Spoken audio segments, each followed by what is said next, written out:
Good evening and welcome to our first Discipleship Systems webinar for our under 75 churches. My name is Derrek Belase and I'm with Carlos Ramirez and we're going to be your presenters this evening. For most of the evening, you will be seeing on the screen a PowerPoint that will guide you and guide us through the information we want to present this evening. When we're done, probably tomorrow or in a few days, the PowerPoint and the associated handouts from tonight's webinar will be available for you to access and download from our website. Again, we're so glad that you're with us.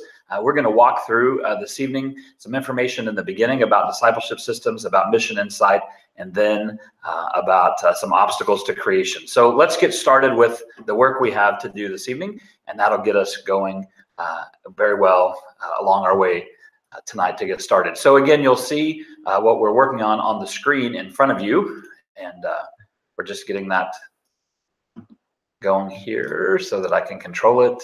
So what we want to do this evening is talk about creating a discipleship system. Is it a path, or is there another image which might work?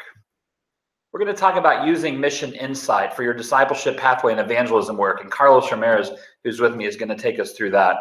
We're going to talk about obstacles to creating a discipleship pathway. What are some of the things that sometimes stand in the way of us creating that pathway that we're looking for? But before we do all that, let's begin with prayer. Would you, wherever you're at this evening, bow with me as we pray. God, we're so thankful for the opportunity that we have together and to learn, and in this way, together and learn in all kinds of places across the great state of Oklahoma in this annual conference. We pray now that you would open our hearts and minds to hear a word of learning and a word about our communities and the ways in which we might access our communities in new and different ways as we make disciples of Jesus Christ for the transformation of the world. We give you thanks for all these things, and we pray in Jesus' name. Amen. Let me tell you just a bit about Carlos and I. Carlos is one of my colleagues. He used to work on staff here at the Ministry Center and is now in the local church at Putnam City United Methodist Church in the Oklahoma City area. He also continues to work with our Hispanic and Latino ministries and is really an expert at using mission insight and the information that is usable for local churches. My name is Derrek Belase. I'm the director of discipleship for the annual conference, and I work a lot with local churches on creating systems for making disciples.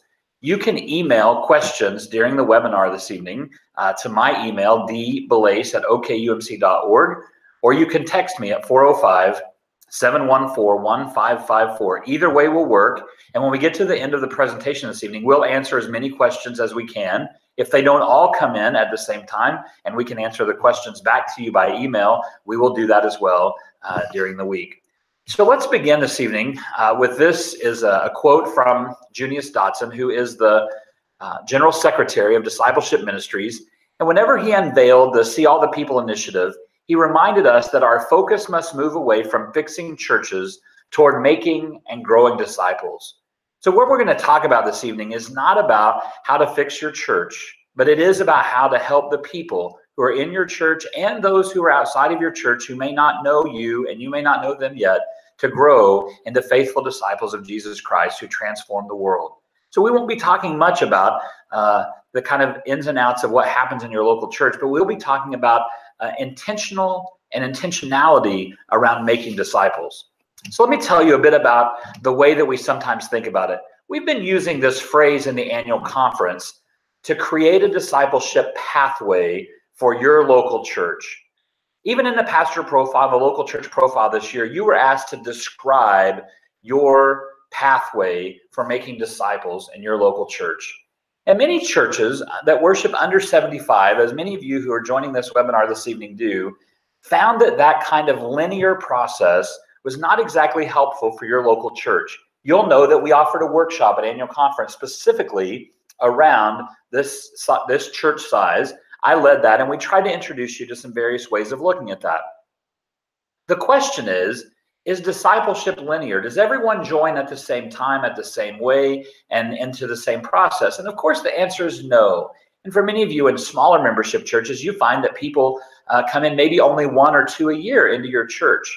And so we've begun to ask the question, is discipleship linear, Or maybe is it more like painting a picture? And so you'll see on the screen, we even have both a pathway, but it's a painting.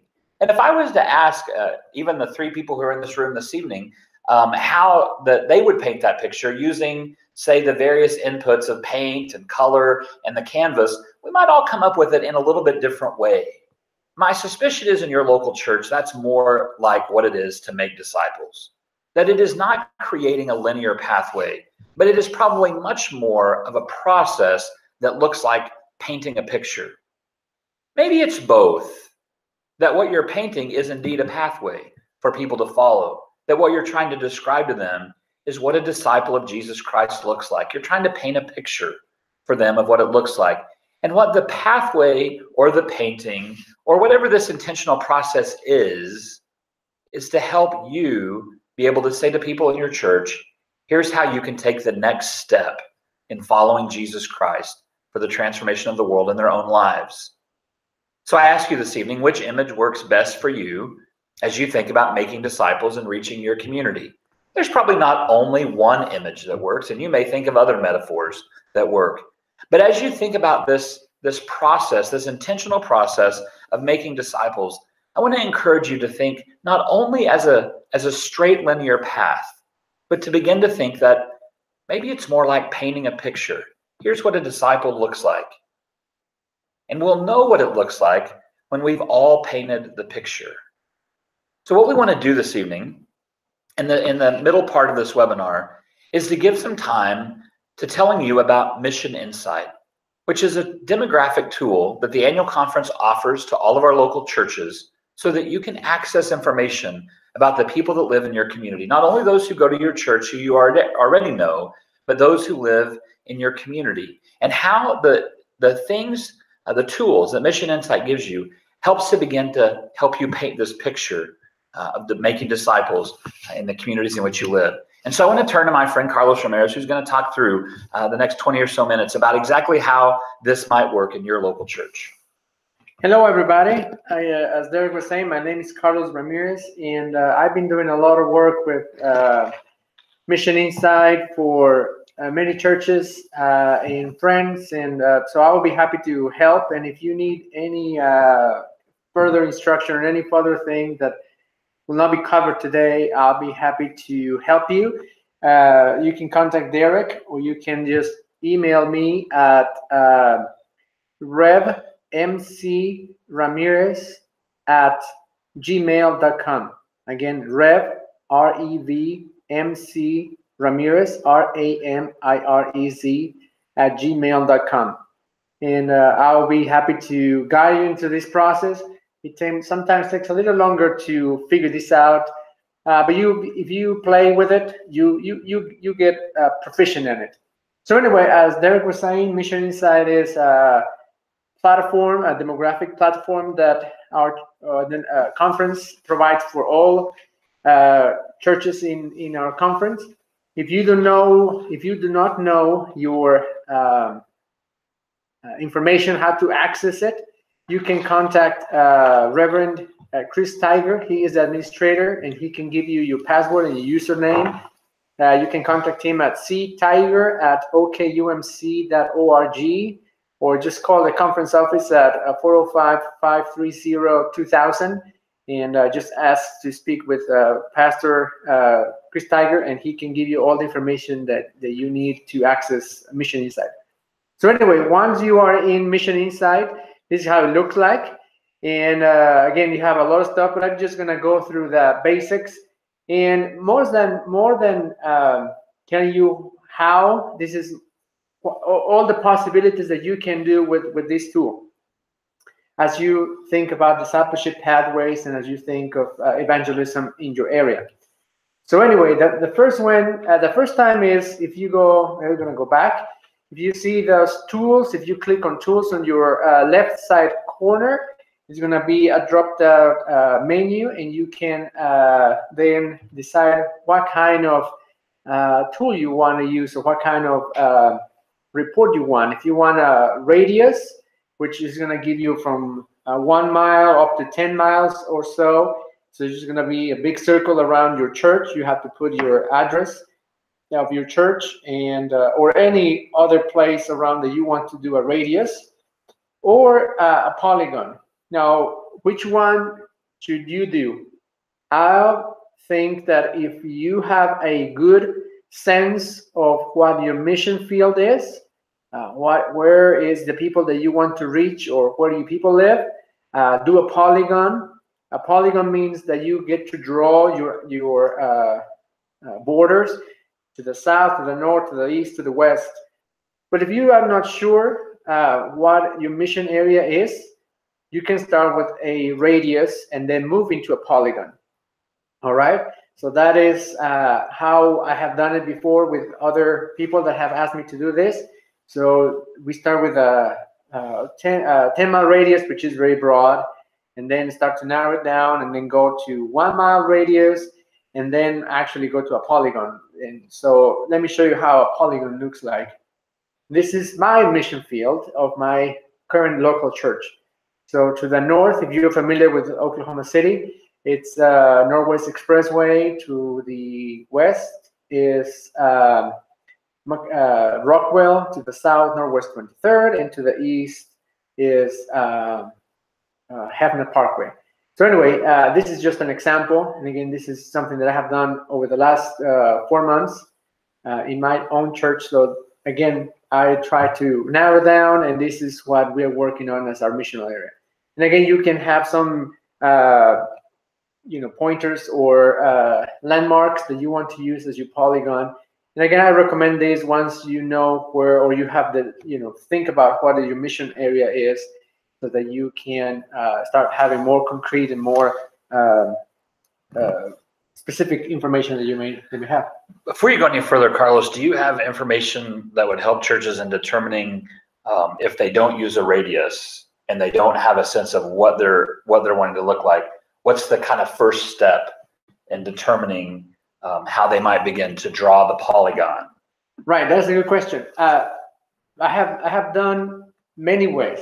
So that one way is that you actually drive around and you think, oh, I think that I'm going to go as far as north or south or east or west. You just drive around. If you have been in your community for a while, you may know already most where your people, or where the areas you want to be in mission with are. Or, and I will get to it, you could plot. This is all your, again, I will get to that point of plotting, where you put all the current membership of your congregation, and I was in the membership, but those active who come to worship, you can put it in a spreadsheet, you upload it to Mission Insight, and then I will show you exactly, so you know where they live, and then maybe you start to plot out of that, or maybe start to do your mission, your polygon out of that. So anyway, that thank you for that question. I think is necessary. Anyway, so again, this is an example of how it may look like. Again, this is where my mission field is. And out of that, you get a report, and actually you get up to 5 reports if I think there's a new one, or even. So you get a full insight, it's called, and it's 40 plus pages. There is a quick insight, which is about 11 pages. There is executive. There is I can't even remember right now. It's just escaping my mind. But anyway, you get a lot of different information about each one. Gives you different types of information. What kind of information? This is a sample of the full insight. So, for instance, it gives you the trends of population over the 5 to 10 years projection of that mission area or that polygon. Within that shape, this is the people in the area that are going to be, they have lived and will live in that mission field that I have decided that we're going to check. So you can see that there's some certain decline of people being there. So you can see what is going on in your town and in your mission field as well. Another important thing is that you get the study area phase of life, so meaning the ages of the people in your mission field on that polygon or in that radius. And then you can start to see how many people you have certain ages. you say maybe instinctively that you thought that you want to do something with, because just because it's popular to do things with children and youth, or maybe you don't have that many youth in your mission field, and you have more elderly or young adults or kind of in the middle of the road people age-wise, so you can start to see what kind of ministry you can be with. And I think when it comes to creating discipleship pathways and thinking about evangelistic outreach, these kind of pieces of data then begin to help you recognize why you might be experiencing frustration in starting a ministry that you thought was going to reach a certain group of people because you thought that is what were in your community, and then the data tells you it looks more like this. And so oftentimes churches experience some freedom in creating the kind of ministries that really then begin to reach the people who actually live in their community. Yes. So you start to see, and then the good thing about this is it gives you projection over 10 years of how that looked like. And it's all based in the census and the latest statistical data that they have. And then on 2020, we're going to have another census. So that's going to fix a little some of the projections. So this is always a live tool, if you will. So anyway, the other example is gives you, for instance, the generations. So how many generations are there? And then also you can see as well, as Derrek was saying, you design something for the millennials, but maybe in your area, the millennials actually they are declining, like in my case, and those Homeland or Z, which are very young kids, are growing, and they're going to grow over the next 10 so years. So if we want to project something, want to do something about it, we can be ahead of time. And also, again, not disregarding the other generations. And also, if you see how many generations represented are in your mission field, you can also do something about it and create pathways of discipleship that address all of them or somehow intertwine, or you can get creative on all this. So anyway, it just gives you a heads up of what's going on. And I'll say a word at the end about some what are obstacles oftentimes related to this and just where churches kind of have a miss. Yes. Another is the household incomes. And that helps you to project if you're doing a fundraiser or something, and then you say, oh well, if we just get more of these people, we can pay all the bills. Well, maybe not. For instance, in my mission area, it is sort of kind of lower income, and we have high poverty, for instance. So even if we had a lot of folk that coming into our church, hopefully, and God bless our work. We still, we have to figure out a way that not only by just giving, maybe it's the answer, but also it just gives you, again, an idea of what kind of ministry and what kind of pathways of discipleship you can do with, if it's your lower income or it's a higher income, that also helps you to figure that one out. And as I said, in my case, there is some poverty in my study area or in my polygon. 50% are there, and then it's another example is that we have a lot of single parents, single mothers, and single fathers. So maybe that is also another part that I didn't know about our mission field, a mission area. So anyway, just gives you paints you a broader picture of what your mission field looks like, and maybe some of the myths that you had, just go away, or they are reinforced. Some of the information that you already had just instinctively or experientially you had, those information gets reinforced by these data that it is. In terms of creating pathways, this information then becomes helpful in sort of the things that you might be reading, the studies that you might be offering, and not only the studies to learn. For example, in this instance, Carlos, how do we understand persons who live in poverty if we don't? And many of our kind of middle-class churches don't always get that.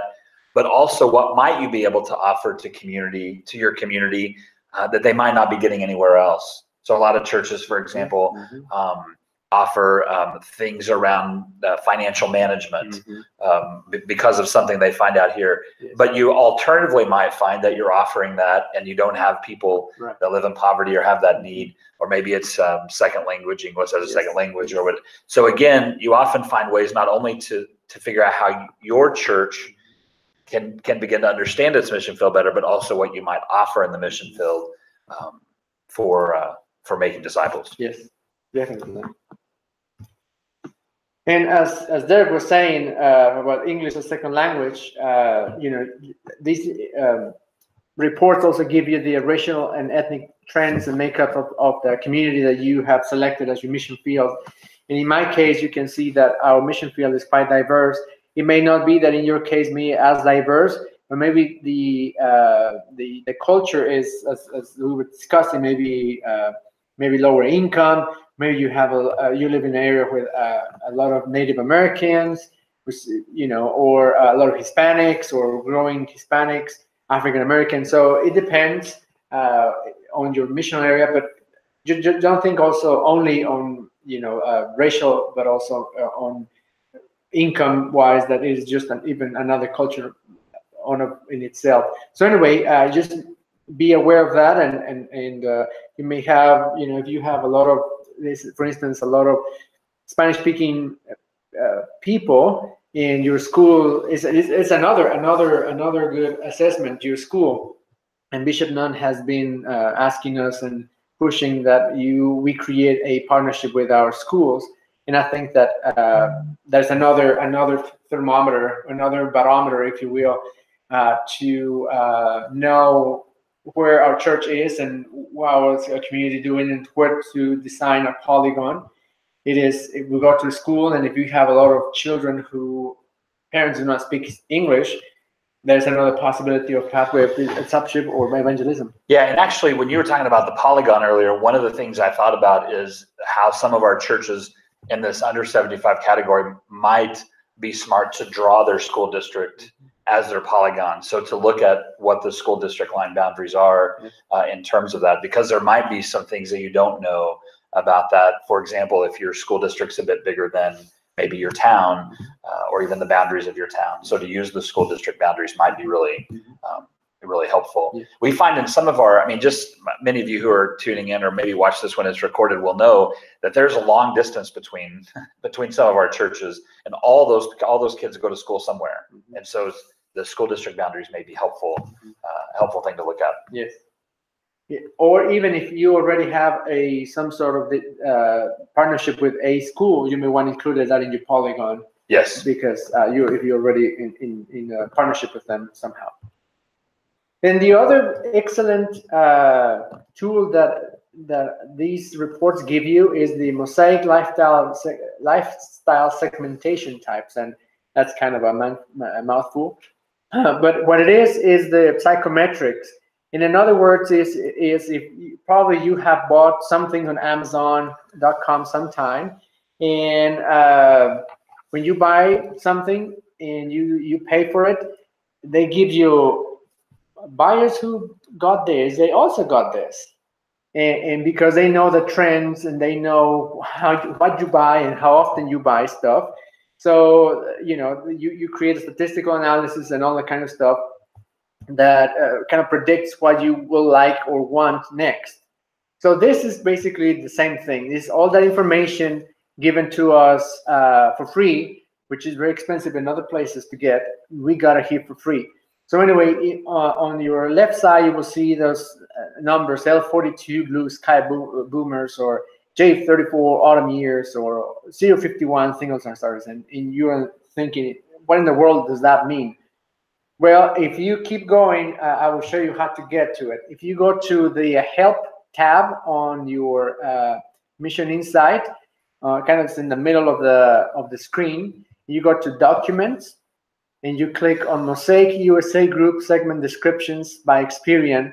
There's a PDF that you can download, or you can just watch it online. Look for it online. And you just find your. Again, let me go back a little here. You can find whatever it is, the L42s or the G40, whichever you think that you want to. You could look on that book that it was given to you on PDF. I recommend to start with the top 4. Yeah. So that you don't get overwhelmed by the 10 one. But I will say the top 4 and go for it. And actually, many of the times what you'll see in the top 4, the subsections are repeated Yes. further down. So oftentimes if you go to those top 4, you're going to get some information that's in the bottom 6, or even if you're looking at 15. Are you going to talk more about what they find in that? Yes, I'm going to give an example. Okay, great. So here it is, for instance, booming with confidence and prosperous. So it's going to give you an overview of what they eat, where they eat, how much they make, where they live, the sizes of their houses, their what they watch online, how they get their TV, how they get their news, if they get the more traditional, meaning newspaper or magazines or online. It depends on their age. If they live on a small town, if they live in the suburbs, if they live in urban areas, all of this is there. So this is again an example, and it's about 3 to 4 pages long, the information that you get for each one. And in that information, it'll tell you what kind of things you're looking for in terms of hospitality, Yes. in terms of leadership in the church, how they think about preaching, about learning, the kind of groups they're interested in. So when you look at those mosaics and you're thinking about programming in your local church or discipleship, or again, that kind of, maybe we would offer this new class or we want to offer this thing.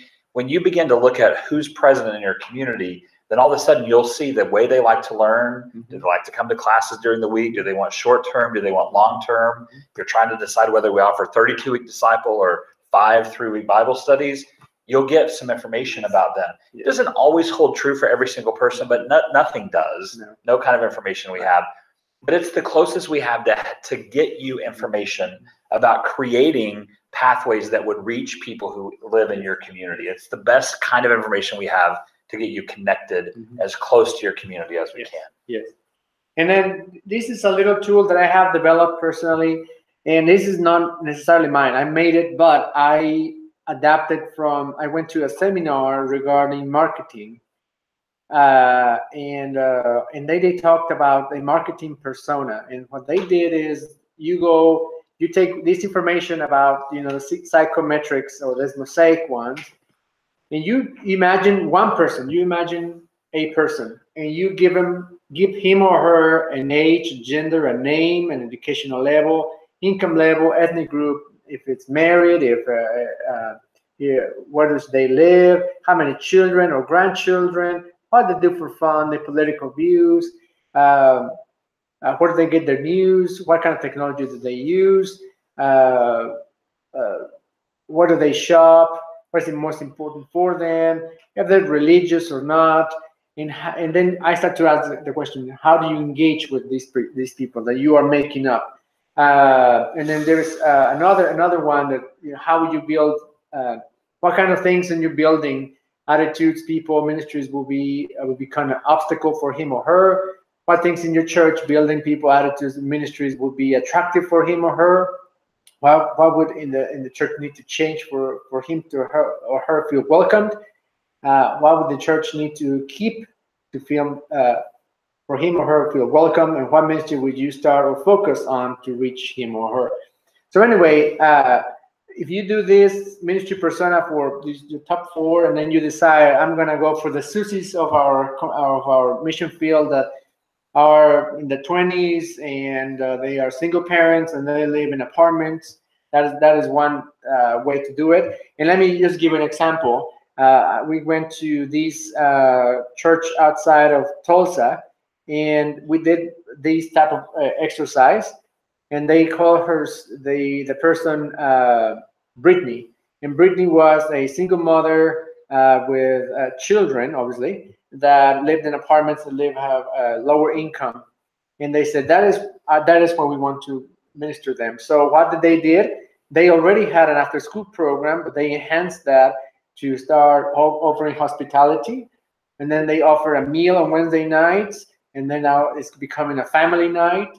And I know that soon it's going to become a worship experience of some sort. So anyway, this developed out of this. Yeah, and I'd offer a similar example. I was working with a local church, looking at their mission insight data, and it was in a community that had a regional college. So it's a rather small community in Oklahoma, not a huge community. And they believed, without looking at their data, that college students would be in their top 10 mosaics. But rather than show them the mosaics, I said, what's the last really successful program you had in your church? And it was when they had VBS during the day, during the morning. But they had moved it to the evening. It was more conducive to their volunteers. And the VBS had dropped in half. And then I showed them their mosaic data, and single moms were at the top. College students actually weren't even in the top 10 because there were more people in that community than college students. So single moms were in the top 10. So I said, why do you think that VBS was so successful when you had it in the morning? In the evening. Well, it was because single moms could attend. When we moved it to the morning, which is more conducive, I think I said that in reverse earlier. When we moved it back to the morning, the attendance dropped off because single moms have things for their kids to do. But in the evening, they needed time off. And so the church said, we want to reach single moms, we'll move it back to the evening. They wouldn't have done that without looking at the data because they didn't believe they had that many single moms around them, even though they'd had a successful ministry. So sometimes going through the persona exercise, going through that, looking at those top 4 mosaics, then allows you to begin to delve deep into that. Would you talk about how you could see a group leading themselves in this exercise? Carlos and I have done this in local churches, but this is just as easy for you to do. That's why we're giving you the tools this evening. How could a local church take this and do it? Of course, we're going to upload this PDF so you have access to it. But talk a little bit about kind of what an exercise would look like for a local church. The way that I did it, it was very simple. So I just made copies of all of that. And what I did was I put a lot of butcher paper around the room. And I would just write the answers. So for instance, let me go back here. Well, we're live, but anyway. We can put it back on the screen. Age, and I would write the age, the gender, the name. I would write all of those things in that huge butcher paper, and then we will do the same exercise for the 4 top of our results, and then we will break into small groups. And what we call it is I learned this other thing. It's called World Cafe. What it means is we will have a person. We will have about 4 different tables with those huge butcher paper with all the information of that persona. And we will have a person sitting there that will never move. And then the rest of the participants all will move about 10 minutes into it. So 10 minutes to say how do you get engaged with this person? How will you be in ministry, and not even in ministry, but just engaging that person. And discuss that about 10 minutes. Then we will play a song or something, clap or whatever it is, and move to the next one. And then that person stays. And then the notes will write notes on that butcher paper, and that person who remains would pass along the information. Well, the other group has said this, and this, and this and that, and then continue with that conversation with a new group. And then the other group will go, and again 4 times until everybody get to get an opinion about each one of the personas. And then after that is when they decided, I think we should go with this person. So in other words, a lay leader, a local church pastor can download the mosaic handbooks on the top 4 mosaics, call a group together, and then just begin to delve into that for your own local church. So it's something that you can lead on your own very well. Yes.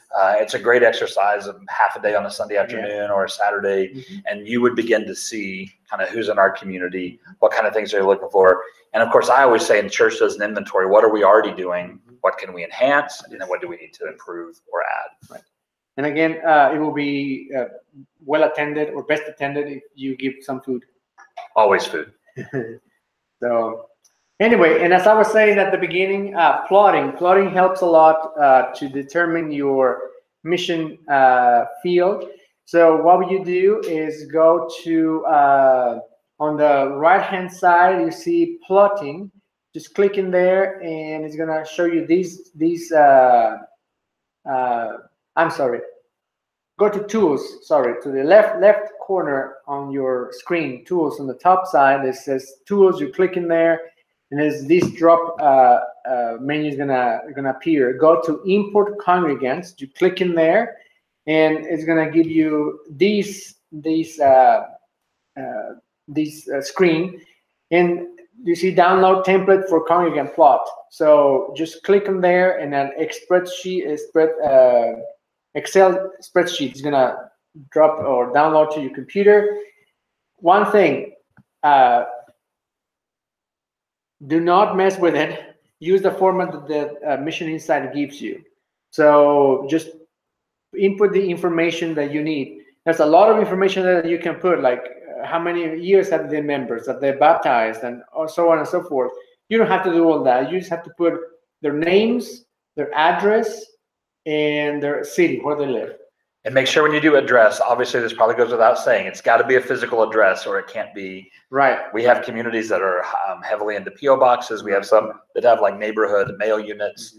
You've got to have the correct address, the 911 address that a person uses. So sometimes you got to go get that if you're using some other kind of address in your system. Yes. So once you do that, you see the church, and you have to send that information to Pastor Chris Tiger to do that.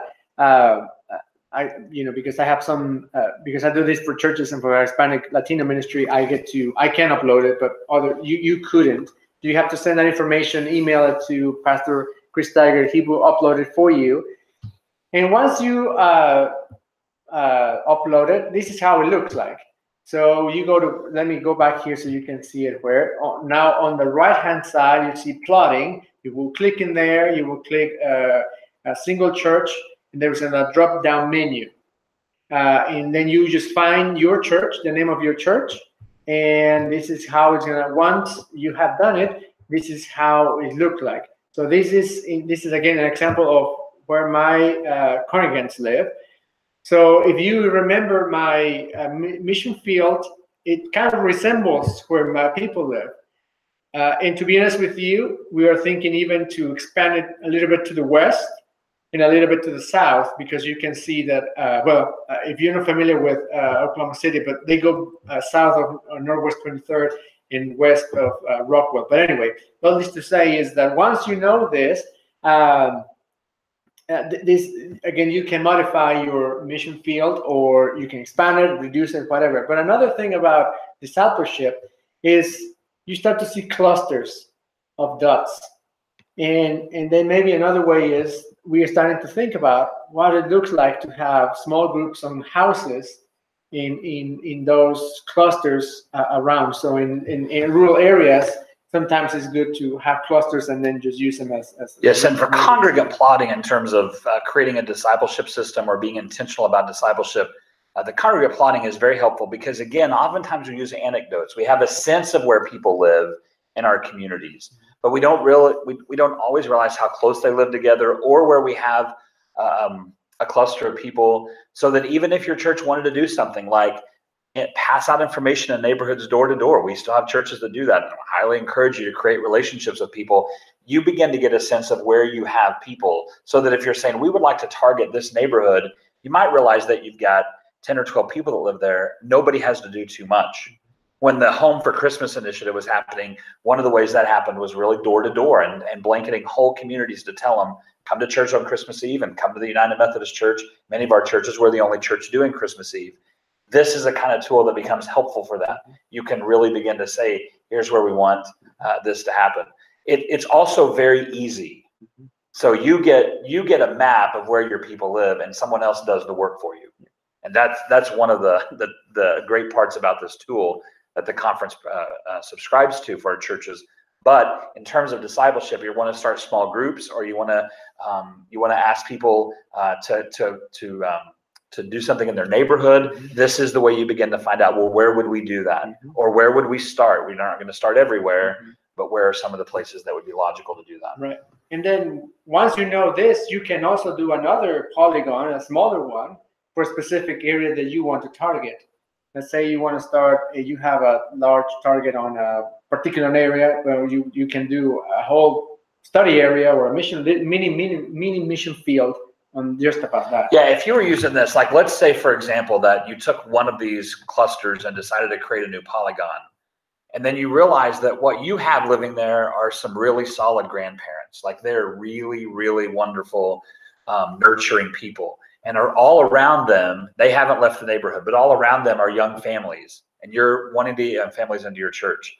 You've automatically got some connection there with these grandparents who could say, well, why don't we think about a parenting class, or why don't we think about a parenting group for these people? Or we've got 4 or 5 grandparents that live in this area. We do a parents' night out, and so you begin to see, well, what are the other mission opportunities? Not just missional engagement with the community, but also helping your people grow as disciples and then connect. So that's why it's the both and. It's not just one or the other. Right. I think that's for me. But again, Mission Insight is.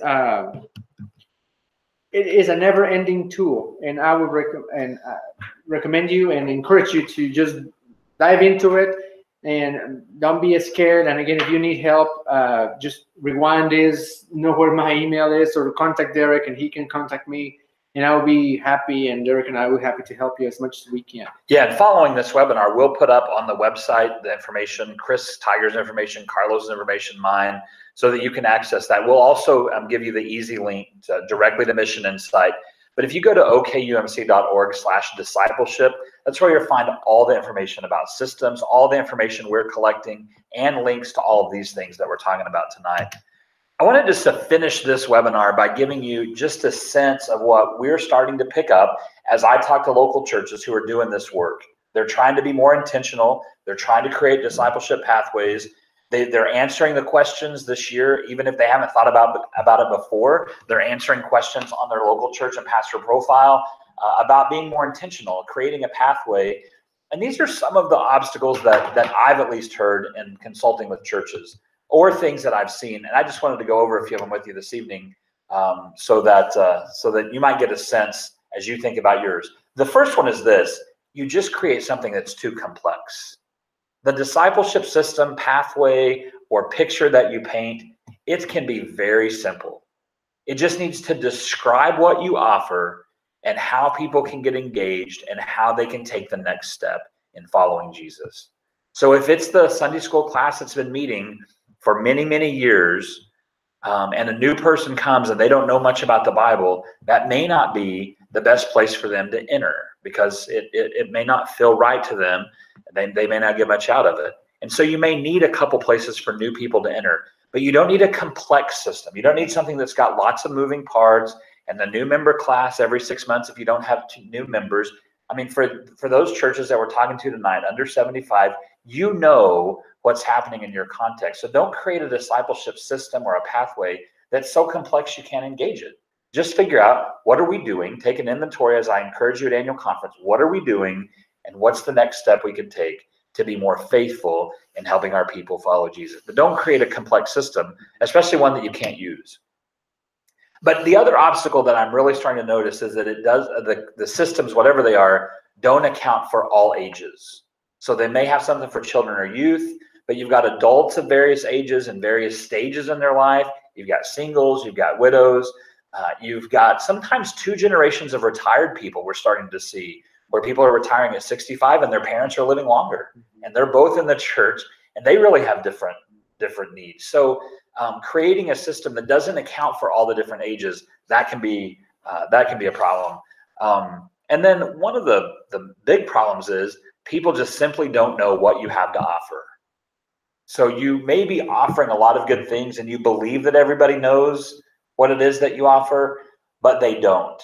So your printed publications, your bulletin, your newsletter, your website, if you have one, and I would encourage you all to have one, they're easy enough to make in these days, has enough information listed so that people know what you have to offer.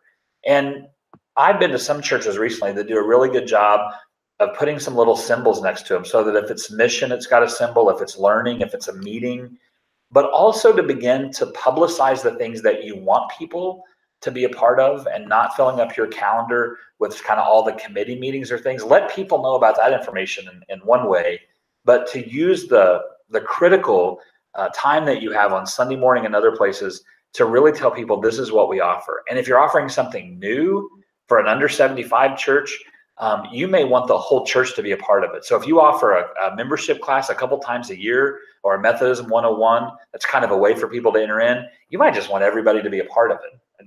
Everybody needs review. I worked with Hominy, and I told this story at annual conference, but when they started working on their discipleship pathway, they realized that they offered this Methodism 101 class, but the intentionality was to offer it a couple times a year, but it was for the whole church. New people were there, they were learning about it, but everybody was there. So one of the huge obstacles is you just don't tell people what you have to offer. This is the biggest. There's just no intentionality behind your system. So you have a lot of things. If there was a picture up here, there would just be arrows going everywhere. Mm-hmm. What you want are all the arrows pointing to the thing that you're trying to create, which is a disciple of Jesus, whether they're already in your church or they come from your community and become a part of it. But oftentimes we just have all kinds of activities.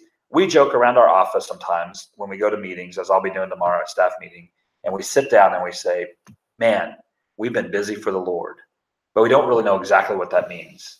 And oftentimes it's just activity. Mm-hmm. We've done a lot of activities, and we can list off a lot of things that we've had, or that maybe we've accomplished, but have they really accomplished our goal, which is always making disciples and transforming the world?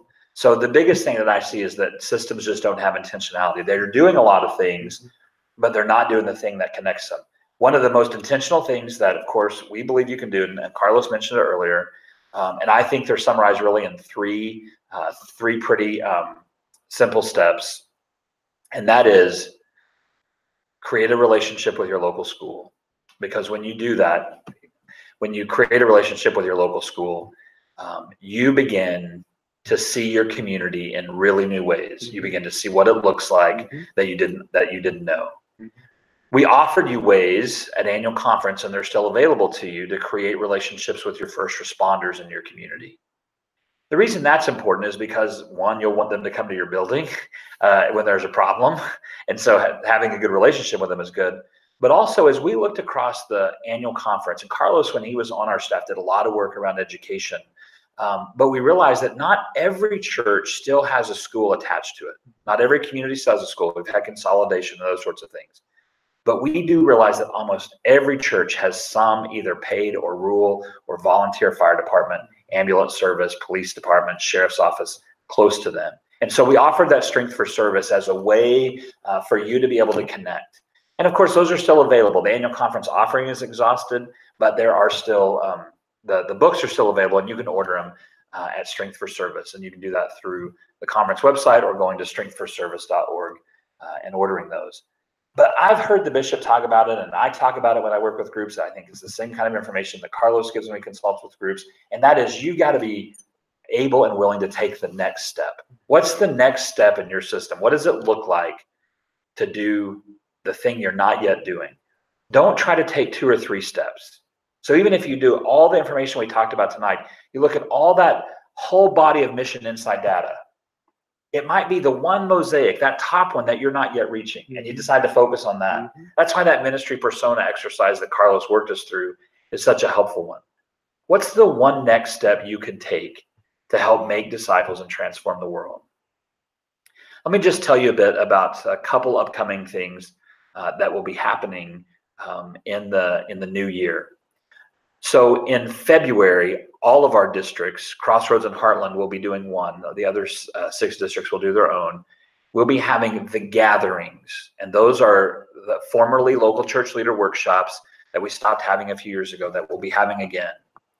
Those will be designed around both classes for officers, mm-hmm. but also around discipleship systems, and primarily using the one we call HOPE. Hospitality, offering Christ, purpose, and engagement. You can find more information about HOPE at our website. And if you've been in any of our presentations that Carlos and I have done recently, you'll get that. We believe that's an easy way to begin to define a discipleship system. So at the gatherings, you'll receive information about that in the form of kind of short TED Talks and workshops that follow.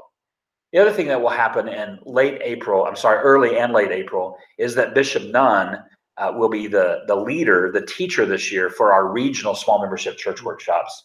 So April, the first weekend of April and the last weekend of April, we'll be in 4 locations as we have been in the past. So we'll go to Seminole, Inola, Anadarko, and Alva for those. And so you'll get more information coming of that. What the bishop will be talking about there is the kind of wrap up to this whole year of community engagement. So he's going to be talking very specifically to churches 75 and under about ways in which you can reach your community. And he's very excited about that. We're very excited about it. The Rural and Small Membership Church Commission met last week, and I believe that they're coming up with a way that they may offer some grants, small ministry grants to people who attend those workshops.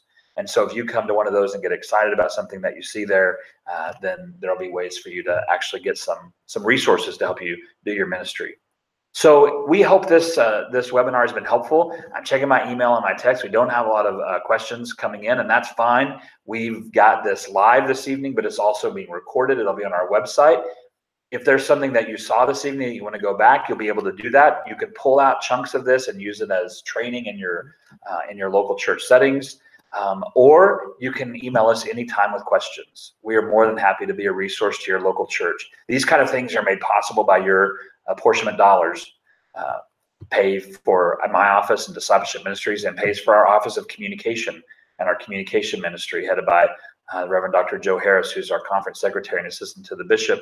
But also this evening, we're very thankful to Andrew Himes on their staff for making this available to all of us. There are 2 more webinars this week for other church sizes. So we really focus this week on follow-up to those annual conference workshops. And then in the spring, we'll be doing more of this kind of information. So if there's anything we could ever do to help you, please feel free to email us, to call us. If you can, we can come to your church, your district, though it's always about scheduling because there are a few of us. But we believe that you can make disciples of Jesus Christ for the transformation of the world in all the places that you are. Carlos, do you have anything you want to say before we're done this evening? Just encouragement for the churches that you can do something. And what I've been doing when I was consulting a lot of time, these full time, I will always tell the persons in the congregations and the pastors that I will ask to be with, and is that discern where God is calling you. Probably you can see a couple or even 3 things that you can, and then see where your strengths are and where you can actually engage the community and pick that one. So get good at and excellent at one. And go at it with all your might and strength, because God is going to be behind you.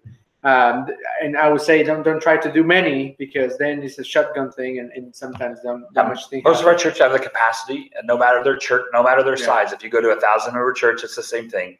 They have the capacity to do 1 or 2 next things. Yes. So all of our churches have the capacity to do that. We're all empowered by the Spirit to do that. So we pray this evening that this has been educational and powerful for you, that your church is filled with the Spirit, and that you're able to go and do great things in the kingdom. We believe that you can. So we send you forth this evening with the grace and peace of Jesus Christ. Amen and amen. Thank you very much. Bye.